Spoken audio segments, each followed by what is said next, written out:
Hi, my name is Kathy Sabedo, mortgage planner and proud veteran. What have I been hearing a great deal about? I've been hearing a great deal about, hey, forbearance, home loans have ended and student loans forbearance have extended. So what is the next step? Okay, so let's talk about what a forbearance is. So forbearance is, hey, based on the pandemic, CARES Act stated, hey, if you are financially affected by COVID and cannot make these payments, we're going to allow you the opportunity, right, to extend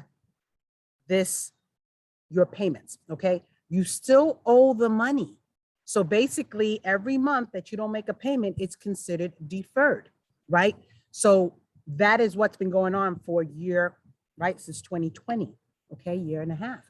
So when we talk about this, you have the forbearance.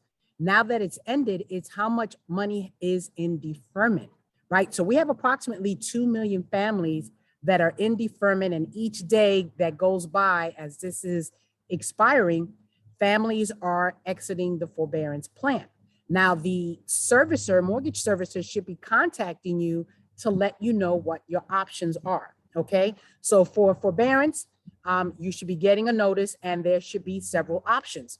What are those options? Well, depending on what forbearance agreement contract you sign will indicate what your options are. However, based on the CARES Act, they're still making sure that families are protected.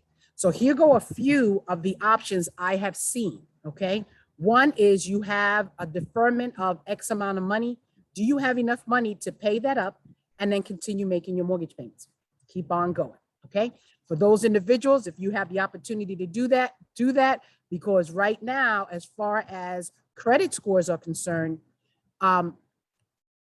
credit scores have not been negatively affected, okay? When we run your credit, if you are in forbearance, we'll see how many months you're in forbearance, but it has not affected the actual score. Now that forbearances have ended, it'll be interesting to see how credit bureaus are going to report it on people's credit scores, okay? So if you can get back and start making your payments, by all means, if you can, get that done. The other choice is going to be, hey, you have a deferment, and again, it's based on the servicer. Can we then attach another lien, LIEN, to the property and have you continue making your regular payments? So should you decide to refi or sell your property, you're going to have to pay that amount that was deferred at that time, okay? The other option might be a loan modification, right? How much are you making now? How much can you afford? And how can we get this back? Because remember, back in the day, they keep saying it's a bubble. There's a different level of real estate market. This is definitely a phenomenal in that we did not expect almost 20% of equity in a year in certain areas, right? However, as we continue to get that equity, that is what people have. Unlike before, we had different types of loans that allowed some families to get a loan, and at the end, that is part of what the other crash was about. This market is all about, there's so much demand, but there's not enough homes to fill that demand, and hence equity and home prices have increased accordingly. We all knew that it's not going to sustain a 20% plus or double digit for so long, right? It's been over a year. So yes, it is changing, it is shifting, but there is still equity growth in most areas, okay? So with that being said, the other option would be in forbearance. If you're not working, I'm not sure what option the services are going to give, but then you may have to leave your home, and that means you may have to sell it. But if you sell it in this market compared to before, hopefully you have enough equity to sell the property and have money, hopefully to have some money for rent, pay all the rest of your bills, get that monkey off your back, and then get back into buying again, depending on how things shift, okay? So that is what the options are that I've read and researched in regards to forbearance homes ending, okay? So now as far as the foreclosure part is concerned, right? Servicers are not going to be allowed to, or should not be allowed to, be able to foreclose on a family without giving them these options first, and then they're going to start the foreclosure proceeding. If you look at it, if there's 2 million homes in forbearance and there's over 334 million people nationwide, it's going to affect out. Don't get me wrong, it's going to affect the families directly, but with people thinking that this is going to bring about all of this other type of inventory, it will be interesting to see and to trend. Okay, let's talk about student loans. So student loans have been extended. So for those individuals who have been making their payments, basically what you did was really smart, because there was no interest at all, and all of your money was going to the principal. So for those people who continue to make their payments, their principal balance now is lower. Okay, now that the student loans are going to restart after January 31st, which means February 1st, 2022, payments are going to start being made, right? Again, your student loan servicer should be contacting you to give you those options in regards to how are you going to manage your student loan debt.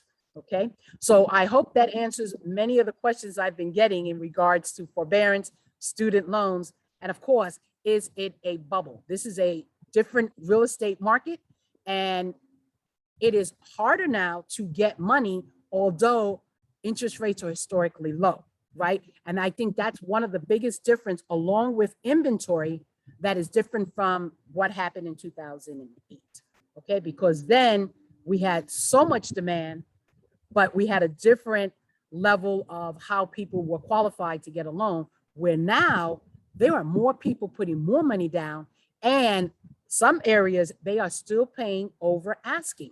So that means if your property was selling for this amount of money, people were putting 10, 20, 30, $100,000 extra to invest in this home. So do you think those families are going to walk away? More than likely not. So there's a big difference in the shift in the home buyers now compared to 2008. Okay, now let's talk about quantitative easing. We've talked about it before, and basically what that means is, hey, we, the feds and the European board as well, has been pumping money into to make sure they kept interest rates at as low as they could, okay, to keep the economy going, right? So right now, Europeans are more than likely next quarter, right, October, November, December, are going to start reducing how much they invest in mortgage-backed securities, which means what? Interest rates should trend to go up, okay? Our Fed is going to announce, we're expected to announce something by the end of the year. In the meanwhile, as we're waiting for this economy to go up, right, 11.9 million families are receiving unemployment benefits, which is down 256,000 as unemployment benefits start to expire. So remember, you have federal and then you have state, okay? So now all the extra pay, some states were giving an extra 300 a week, all of that is ending, okay? So if we have 11.9 million families receiving unemployment benefits, the JOLT survey showed there's 11 million job openings right now, right? So as school is or has started, hopefully these families can obtain a position so that they can get that monkey off their back and get to where they need to be for their family so that they can move forward, right? Because at the end, we're all, we're not in COVID, but we're in COVID because we have this variant, right?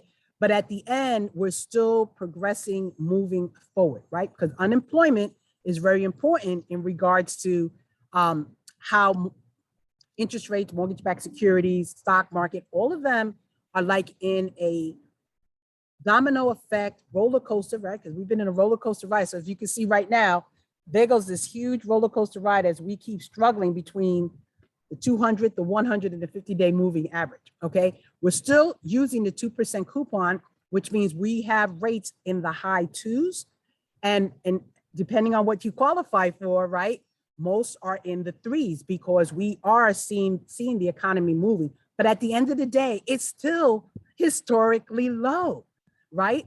So any questions or concerns, give me a call. Any other topics you want to hear about, text me, give me a thumbs up, and I'd be more than happy to provide that information. Stay safe and talk to you soon.